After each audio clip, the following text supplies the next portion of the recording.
All right, my friends, welcome back. This is going to be part 57 of my presentation on the flood and Noah's Ark. And in the past couple of videos, we've been talking about this booklet right here called Man, Dinosaurs, and Mammals Together, a research paper that was originally written by John Allen Watson that was taken by Mount Blanco Museum, which was ran by the late Joe Taylor. They took his information, made it into a booklet, 29-page booklet, and it goes through all of it. They did some editing in it to make it a little bit more streamlined, and then they added some maps and stuff like that to make it more of a learning experience into what John was talking about, to make you familiar with the areas and stuff like that. But at any rate, what I did is, after reading this, I looked at his reference material and even went down further into that. And so I went down that rabbit hole and really learned some amazing things. Now, if you notice this, it says man, dinosaurs, and mammals together. So you already got an idea of what we're looking at. But this is, we're in the topic of fossil graveyards, massive fossil graveyards. Now, do I believe what that booklet just said? Yes, I do. Yes, I do. And I believe what they're stating here and the things that we're going to go through. I do believe it. I believe that they found what they said because I look at the world in a biblical worldview, and I don't have no problem with it. If you believe the literal 6 days of creation, man and dinosaur coexisting is no problem at all. No problem at all. And so, but if you have the uniformitarian thinking, then you have a hard time with that because you believe in the long geologic ages of time. And so man and dinosaurs are separated by about 65 million years. And so that it just can't be. This information cannot happen. And so your modern geology and science that's taught will not accept this information. They will not accept it. And so, but at any rate, I don't want to get on that soapbox right now. You'll see me get on that from time to time. I got to fight myself on it. But if you'll notice on the screen here, we're going to go ahead and start getting into some information, some further along in this information. Now, this is, we're going to start going into more detailed notes about this, and I'll make some comments along the way. Now, it says here, John A. Watson received a Bachelor of Science degree in geology from the University of Texas at Austin and supplemented the work with courses in hydrology and meteorology, obtaining a federal professional classification of hydrologist.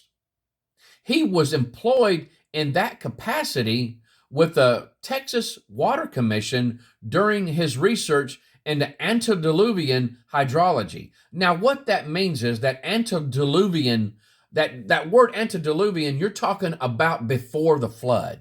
Anytime you hear about that, it's before the flood is what we're talking about, that time period. And so you got antediluvian hydrology. Both of those together means the water systems before the historical biblical flood. The historical biblical flood is what that means. Now, I personally added in historical because the Bible is history. It is history. But what you're looking at is the water systems before the biblical flood. What was it like before the flood? And the Bible gives some indication in Scripture where it talks about how it did not rain, and that a mist came up from the earth. A mist came up from the earth, and that was where the water had came from, the water plants and stuff like that. And that when the flood came, it talks about how the fountains of the great deep burst open. So most of the water that flooded this planet, guys, came from underneath the earth. Underneath the earth. Even though it did rain for 40 days and 40 nights, that water did not flood the earth. It played a part in it, but most of the water came from underneath the earth is where that came from. So that's what he's talking about when he's talking about antediluvian hydrology. It's the water systems before the biblical flood. Now going on, it says, of the earth. He came across several references of a great mixture of fossil mammalian bones, sea giants, and man in a phosphate stratum in South Carolina. He pursued that information in the University of Texas libraries that led to the information in his research. He states, this is a quote, "My interest grew as my review of the literature uncovered the occurrence of dinosaur bones with great mammalian quadrupeds, man, shark, and whale remains. Also added to the growing list were the remains of many of man's domestic animals. I wondered why the obscurity of such vital information.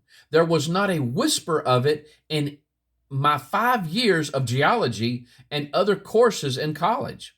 Further research documented a possible cover up, an attack on the public's right to know the truth in science. Also evident was the seeming failure by creationists to thwart the cover up effectively.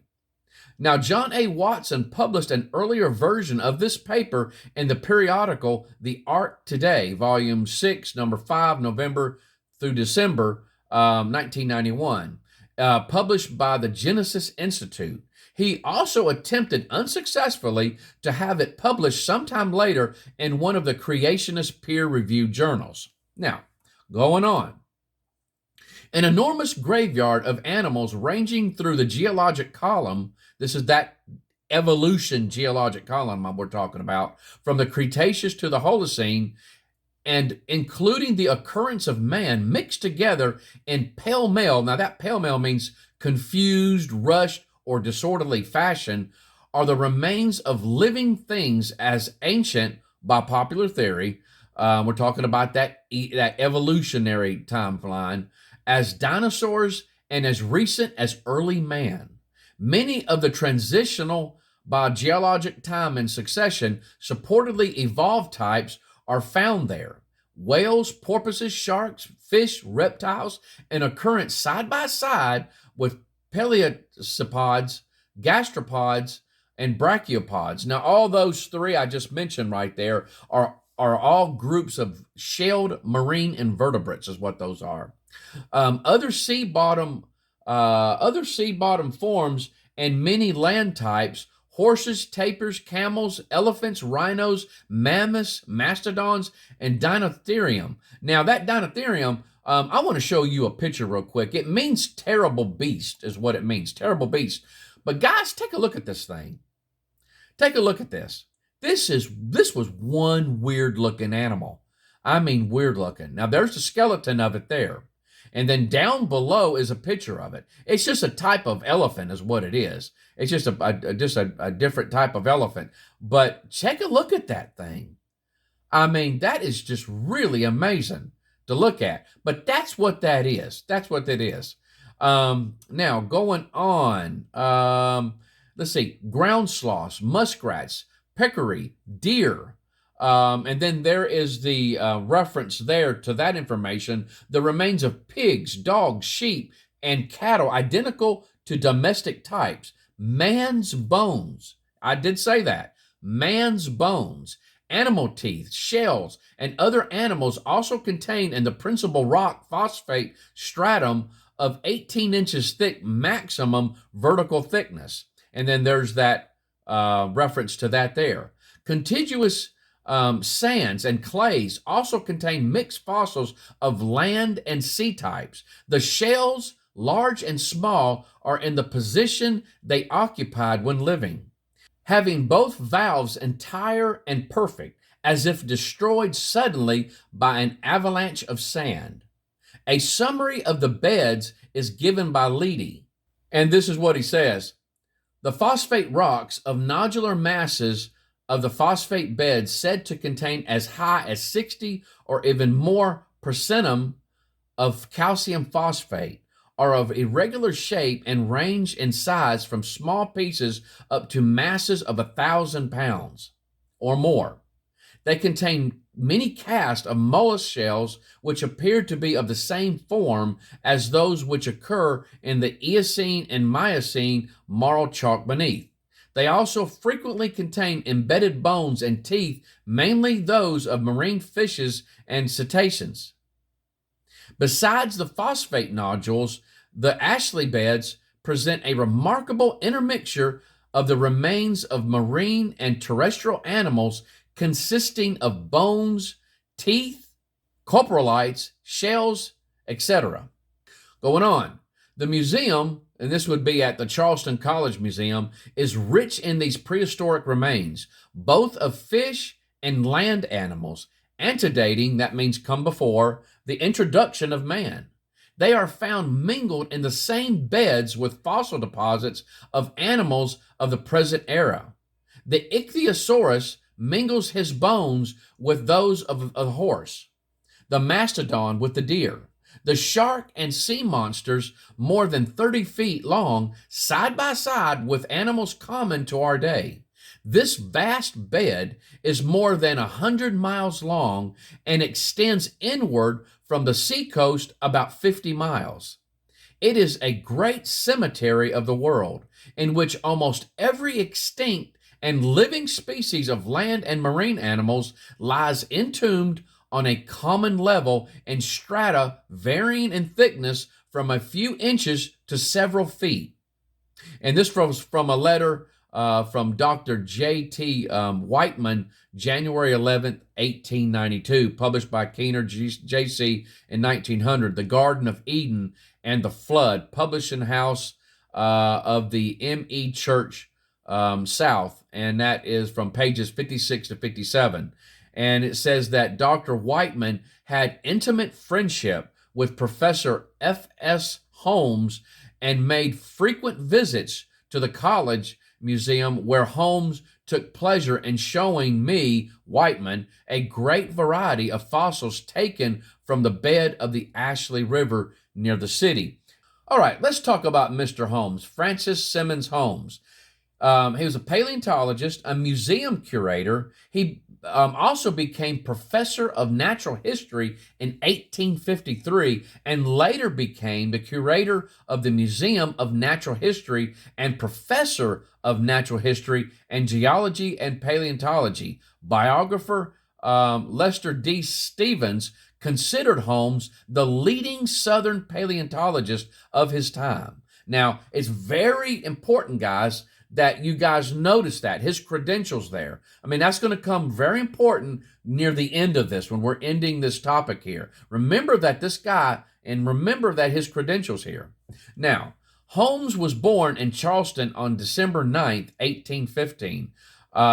Fourth of 7 children of the planter John Holmes and Anna Glover, educated in Charleston schools until he withdrew at age 14. Holmes served for a time as a clerk and later ran a dry goods business.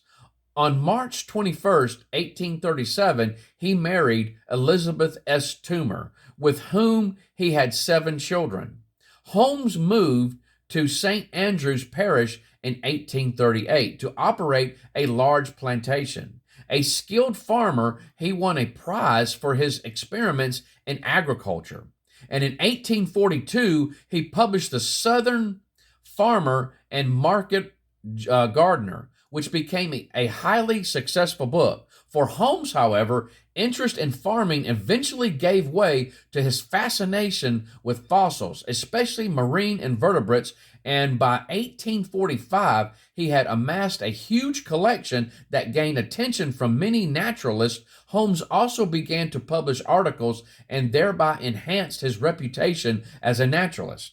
In 1844, Holmes met Michael Toomey, who was then conducting a geological survey of South Carolina, and they soon began to collaborate on a book on fossils. 3 years later, the College of Charleston set aside a room for display and many of Holmes's fossils, and these were viewed by the prominent naturalist Louis Agassiz when he visited Charleston.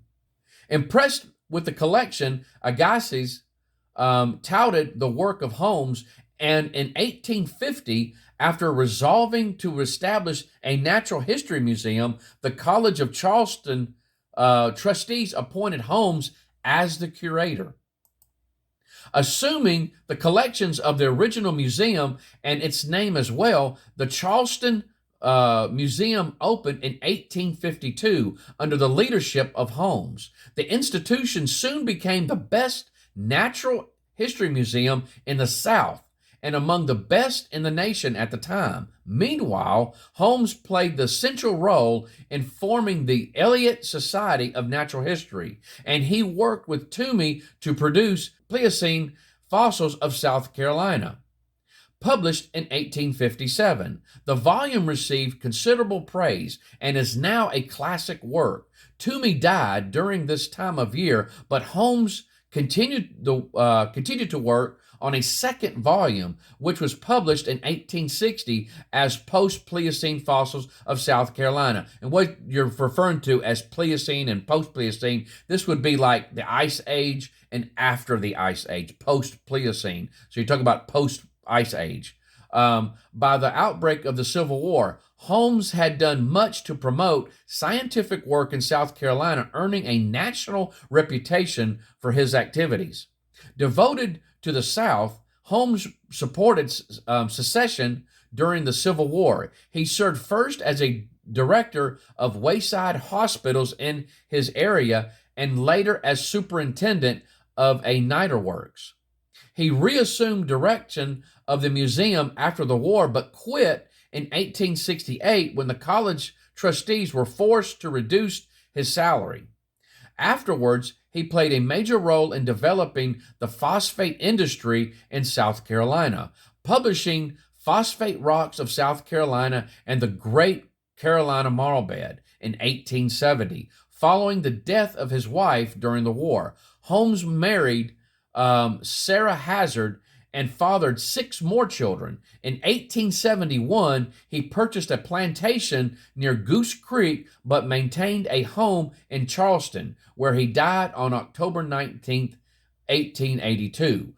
Now, Holmes was a creationist, and I'm going to show you a book. Now, the quote down here came from Holmes's book, Phosphate Rocks of South Carolina and the Great Carolina Marl Bed. This is what he said.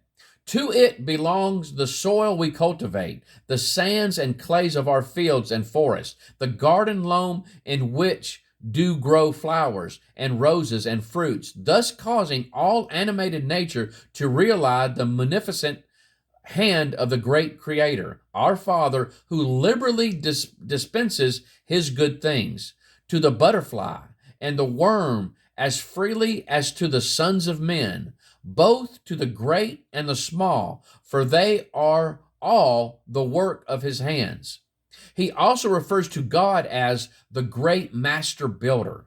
And it's really wild. When you talk about this guy, you'd swear he was talking King James language. And so it's really amazing to listen to him as he's talking through some of his writings. Now, I haven't been through all of his book, and this is that book right here, The Phosphate Rocks of South Carolina, Their History and Development. And that is a picture of Francis S. Holmes right there. And so now this book was published in 1870, and you can see it also referred to as Phosphate Rocks of South Carolina and the Great Carolina Marl Bed. This is right inside the inside cover of this booklet. Now, for those of you, my creationist friends out there, if you want a copy of this, you can download a copy of this book for free. For free. I did say for free.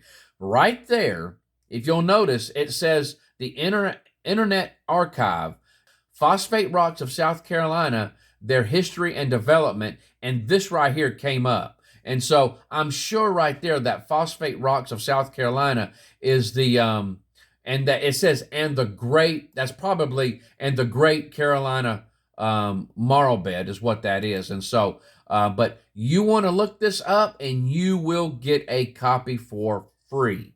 Now, let's go ahead and stop right there. We're going to continue on, but it's really interesting. Now, I have not went through this guy's books, this guy's whole book here. I want to say it's well over 100 pages, if I remember correctly, like 128 pages, I think. It may be more than that. It may not be quite as much, but I do know it is a lot. There's a lot of information in here, and it's just amazing to listen to this guy. To read what he was writing and how he keeps referring back to God. throughout it. And so I can tell you one thing right now why he wasn't listened to seriously is because of that. I can guarantee you guys. And so, and I'm going to show you proof about that later on. Later on, towards the end of this, I'm going to show you proof about this. And so, but at any rate, let's go ahead and stop right there, and we'll pick it up next time. I wish you guys the best. I love you. Hope you have a great day, and I hope the Lord blesses you real good. Bye-bye.